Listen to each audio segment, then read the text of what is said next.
అనేక సమస్య కోసం దెబ్బలు తిన్నాడు బికాజ్ పార్టీ ప్లాట్ఫామ్ మీద. మనమే ఇలా కూర్చోబెట్టి పార్టీ కోసం పనిచేసిన వాళ్ళని గుర్తించి ఇంత ఆనందం మనకుంటే, ఇన్ని వేల మంది ఇక్కడ కూర్చొని మాట్లాడుతూ ఉంటే మనకి ఇంత ఆనందం ఉంటే, అదరగొట్టే కారం రంగు రుచి ఆచి కారం పొడి. ఇన్ని కోట్ల మందికి దేశం మొత్తం మీద భాషా ప్రయుక్త రాష్ట్రాలు తెచ్చిన మహానుభావుడు, లేదంటే తెలుగువాడి ఉనికి, తెలుగు జాతి, తెలుగు ఆత్మగౌరవం అని ఈరోజు మనం మాట్లాడగలుగుతున్నామంటే దానికి మూల పురుషుడు అమరజీవి పొట్టి శ్రీరాములు. అంటే మనం అలాంటి వ్యక్తుల్ని మనం స్మరించుకోకపోతే, అంటే ఉదాహరణకి 5 సంవత్సరాలు పనిచేసిన ముఖ్యమంత్రి పేర్లు కూడా పెట్టేస్తారు. కానీ మనం ఎవరి సాక్రిఫైస్ మీద మనం నిలబడ్డాము, ఎవరి బలిదానం మీద నిలబడ్డాము, ఆ వ్యక్తులను వదిలేస్తున్నాం. భగవంతుడు నాకు ఇచ్చిన, గురువులు ఇచ్చిన నాకు ఆ జ్ఞానం ఏమో తెలియదు, కానీ ఆయన పేరు స్మరించింది. అంటే ఎలా ఉంటుందంటే, ఆయన పేరు పెట్టగానే సార్ ఆయన వయస్సులు అంటారా, మన ఆలోచన చూడండి.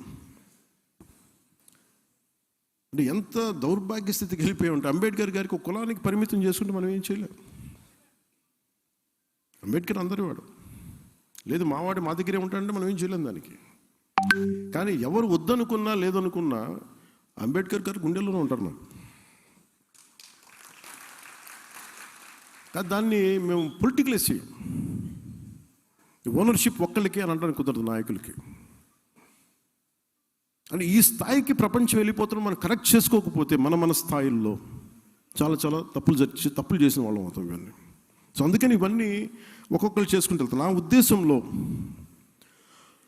పొట్టి శ్రీరాములు గారికి సరైన గుర్తింపు కానీ నివాళి కానీ ఇవ్వాలి అంటే, ఒక పోలవరం లాంటి ప్రాజెక్టుకి ఆ మహానుభావుడు పేరు పెడితే నిజంగా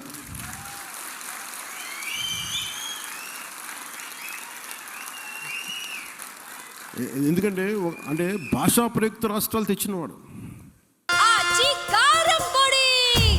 అదరగొట్టే కారం రంగు రుచి ఆచి కారం పొడి, ఆకలితో అలమటించినవాడు.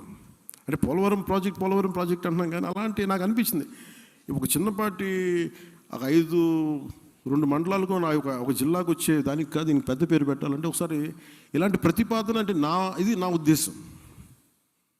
ఇది కూటమి ప్రభుత్వం కాబట్టి నా ఒక్కటి ఉద్దేశం పనిచేయదు. ఇక్కడ అందరి చాలామంది సమగ్ర కొన్ని కోట్ల మంది కూర్చొని ఎవరెవరి ప్రతినిధులు తీసుకొని, నా కోరిక ఇది, నా లోపల ఉన్న కోరిక, పోలవరానికి అమరజీవి పొట్టి శ్రీరాములు గారి పోలవరం ప్రాజెక్ట్ అంటే నాకు చాలా గొప్పగా ఉంటుంది.